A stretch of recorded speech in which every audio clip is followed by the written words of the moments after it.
या कुंदेन्दुशारहार धौला या शुभ्र वस्त्रावृता या वीणा वरदंड मंडित करा या श्वेत पद्मासना या ब्रह्माच्युत शंकर प्रभृति देवो सदा वंदिता श्यामा पातु सरस्वती भगवती निशेष जाड्या महा।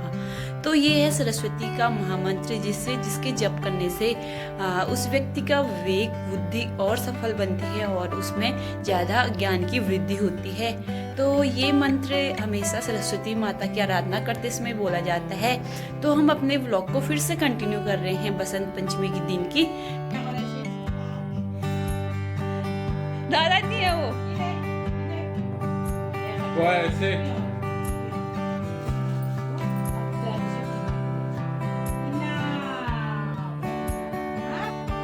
तो सर्वप्रथम छोटों से शुरू करते हैं जौ चढ़ाने का काम। उसके बाद से फिर हमारे पतिदेव का कर रहे हैं मेरी मम्मी यानी कि सास। तो यहाँ पे पहले अक्सी का किया, उसके बाद उसके पापा का, फिर मेरा। तो मम्मी ऐसे ऐसे करके हम सीरियल वाइज एक दूसरे के ऊपर ये जौ चढ़ाने का काम करते हैं। और फिर जैसे हम हरेले को ऐसे सर पे चढ़ाया जाता है वैसे हम लोग भी करते हैं। तो यहाँ पे मेरे साथ अक्सी भी बैठ चुकी है और मम्मी जैसी हमें जौ चढ़ा रही है तो वैसे ही अपना भी दादी को देख रही है। तो पापा नहीं है तो थोड़ा अच्छा नहीं लग रहा, लेकिन फिर भी अक्सी की वजह से पूरा घर भरा भरा जैसा लगता है। तो जैसे हम लोग प्रणाम करते हैं अक्सी भी करने लग जाती है। और उसके बाद फिर मैंने मम्मी को भी चढ़ाया था और एक दो बार बोल जाता है। और इसमें चढ़ाते वक्त कुछ मंत्रों का उच्चारण भी किया जाता है यानी कि दुआओं का। तो फिर हम लोगों ने अपने थोड़ा फोटोग्राफी कैप्चर की। उसके बाद यहाँ पे फिर त्योहार बनाना स्टार्ट हो गया हमारा। तो सबसे पहले हम जो सूजी के पुए बनाए जाते हैं, मालपुए शायद छोटे छोटे, तो उसको बना रही है मम्मी। साथ में मैं यहाँ पे सबसे पहले भगवान जी के लिए यहाँ पे 2 पूरियाँ डाली हूँ, क्योंकि अक्सी बहुत ज़्यादा परेशान करने लगी थी क्योंकि उसे पुए खाने थे और वो सबसे फेवरेट पुआ है उसका। तो उस पूरियाँ बनाने तक उसने जैसा कर दिया था।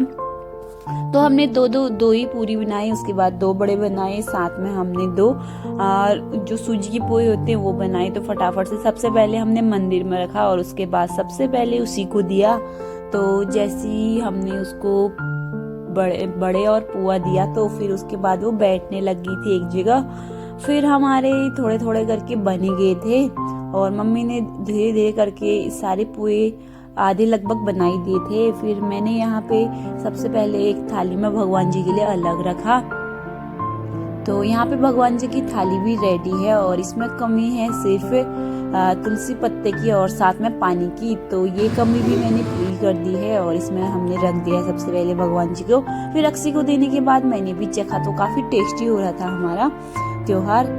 तो उसके बाद मैंने हर छोले वगैरह में धनिया वगैरह डाला। साथ में जो मैंने रायता बनाया था बूंदी का, उसमें भी मैंने नमक वगैरह चखा, क्योंकि पहले भगवान जी से पहले हम चखते नहीं हैं। तो फिर नमक चखने के बाद फिर मैंने धनिया वगैरह डाल दिया था। फिर मम्मी यहाँ पे बड़े बनाने लगी थी, जो कि कुछ ये जो छोटे बच्चों के क्रैक्स होते हैं कुछ इस प्रकार बनाए जाते हैं। साथ में अक्सी यहाँ पुए खाते खाते मस्ती भी कर रही है, साथ में डांस भी चला है उसका आज। तो यहाँ पे वो टीवी देखने के साथ साथ डांस भी कर रही थी और काफी मजा आ रहा था हमें उसको देखने में। कभी बैठ के कर रही थी, कभी उठ के कर रही थी, तो मजा आ रहा था। तो हम लोग फिर से अपना काम में लग गए थे और उसको देखने का काम कर रहे थे उसके पापा।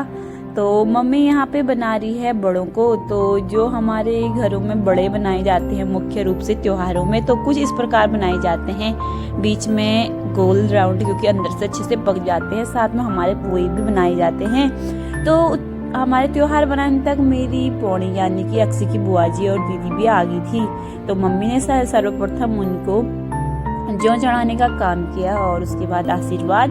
फिर उनको जौ चढ़ाने के बाद उसकी मम्मी भी लेके आई थी अक्सी के लिए।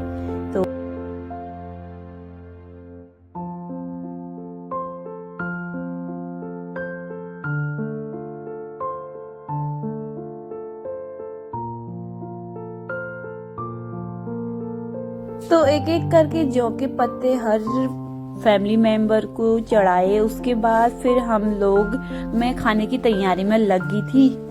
तो हम लोगों ने यहाँ पे सब लोगों ने एक दूसरे के सर पे जौ वगैरह चढ़ाए थे। अक्सी के सर में भी उसकी बुआ जी यहाँ पे जौ चढ़ा रही थी। तो जौ चढ़ाते चढ़ाते अक्सी यहाँ पे फूलों के साथ खेल में लगी थी, तो इजी हो गया था चढ़ाना। तो कुछ इस प्रकार हमारे रीति रिवाजों में ऐसी हमारे एक दूसरे के सर पे जौ चढ़ाने के बाद आशीर्वाद लिया जाता है और बड़े बूढ़ों को प्रणाम वगैरह करने के बाद हंसी खुशी ये हमारा त्योहार इस तरह मनाया जाता है। तो फिर उसके बाद फोटो वगैरह भी बहुत ज़रूरी है आज के युग में। तो हम लोगों ने फ़ोटो वगैरह भी खींची। अक्सी भी उनके फ़ोन में फ़ोटो वगैरह खींचने के लिए चुपचाप खड़ी थी। तो उसके बाद मैं लगाने लग जाती हूँ अब त्योहार। दोस्तों अभी बज चुके हैं दिन के 12। तो हम लोगों ने सब लोगों ने त्योहार वगैरह खाने के बाद अभी हम जस्ट बैठे हैं। तो अक्सी की बुआ जी लोग भी साथ में पहुँच गए, तो हम लोगों ने साथ में ही खाना खाया। तो अभी मौसम काफ़ी अच्छा हो रहा है और आज का त्योहार भी हमारा काफ़ी खुशमिजाज रहा।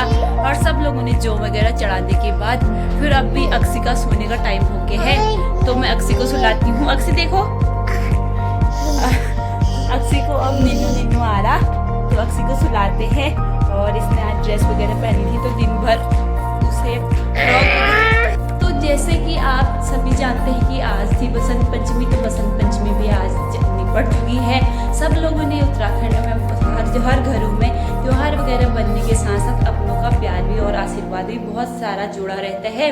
तो ये त्योहार भी आज हमारा हंसी खुशी से बीत गया है। तो अब आने वाला है उत्तराखंड में सबसे लोग बड़ा उत्तराखंड में बहुत जगह टाइम पे कोई ना कोई पर्व ऐसे आ जाते हैं कि अपनों में प्यार और आशीर्वाद तो लेके आते हैं, साथ साथ में एक उमंग और एक नई चमक भी लेके आता है। तो लगभग 14 से 15 तारीख के बीच में एक त्योहार और आता है हमारे उत्तराखंड में, उसे कहते हैं फूलदेही। तो फूलदेही भी अपने आप में एक बहुत अच्छा पर्व है। बच्चे इसका बेसब्री से इंतजार करते हैं। जब हम लोग बचपन में बहुत छोटे थे तो हम लोग भी इसका बहुत ज़्यादा इंतजार करते थे। और ये पर्व ऐसा है कि जैसे आज से बसंत पंचमी, तो आज से बसंत का आगमन हो जाता है। साथ साथ में हर जो वो पेड़ पौधे में नई कलियां स्टार्ट हो जाती हैं। साथ में खेत खलिहान भी हरे भरे हो जाते हैं। पीले पीले सरसों के खेत दिखाई देते हैं। साथ में जो फलदार वृक्ष होते हैं उनमें फल भी लगना स्टार्ट हो जाते हैं। तो इसी के साथ वो बीच में ये त्योहार भी आता है फूलदेही का। तो इसको हर साल हर उत्तराखंडी अच्छे से निभाते हैं। तो इसमें ये होता है कि जो हमारे फूल हमारे आसपास जो फूल होते हैं उनको इकट्ठा करने के बाद सबसे मेन इसमें बुरास का फूल माना जाता है। लेकिन प्लेन्स में बुरास का फूल इतना इजीली नहीं मिलता क्योंकि वो पहाड़ी क्षेत्र में ज़्यादा होता है, ठंडे इलाकों में। तो इस वजह से वो बुरास का फूल यहाँ नहीं मिल पाता। लेकिन जब हम अपने घरों में थे तो बुरास के फूल जो अपने आसपास प्योली वगैरह इकट्ठे करने के बाद 4-5 फूलों को इकट्ठा किया जाता है। उसमें सरसों भी मेन रहता है। तो इस वजह से 4-5 फूल इकट्ठा करने के बाद फिर अपने घर की दहलीजों पे सुबह सुबह फूल डाला जाता था। उसके साथ साथ जिनके घर दहलीजों में हम फूल डाल दिए जाते थे उनको फिर गुड़ वगैरह, पहले से रिवाज है कि गुड़ वगैरह उसके बदले में देते थे। तो आज भी ये जो त्योहार है आज भी अच्छे से निभाते हैं। और हमारी उत्तराखंड की संस्कृति ऐसी है कि अपनी संस्कृति हर इंसानों में झलकती है। तो हर कोई सब लोग इसका इंतज़ार करते हैं। तो ये नज़दीक आ रहा है ये पर्व भी।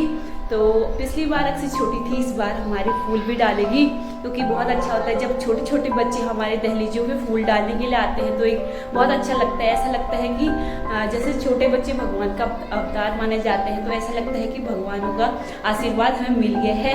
तो बहुत अच्छा लगता है, उमंग भी होती है। तो इसी के साथ आज हमारी बसंत पंचमी का त्यौहार बहुत अच्छा रहा। हम सब लोगों ने एक साथ त्यौहार वगैरह खाने के बाद फिर बातचीत हुई, आशीर्वाद हुआ, सारी चीज़ें हुई। फिर अक्सी के बुआ जी लोग फिर घर चले गए थे। तो आज की बसंत पंचमी हमारी काफ़ी अच्छी रही। बस अफसोस है कि पापा यहाँ नहीं थे, लेकिन पापा कुंभ गए थे तो वहाँ उनने सुबह स्नान कर लिया था। तो इस वजह से अब ये व्लॉग को यहीं पे एंड करते हैं क्योंकि आज बहुत बड़ी होगी हमारी व्लॉग। तो हमने हर चीज़, क्योंकि हमें ऐसा लगता है कि हर चीज़ अक्सी भी है तो हम अपने जो भी अपने काम करते हैं ऐसा मतलब हर एक काम को मेमोरेबल बनाना चाहते हैं।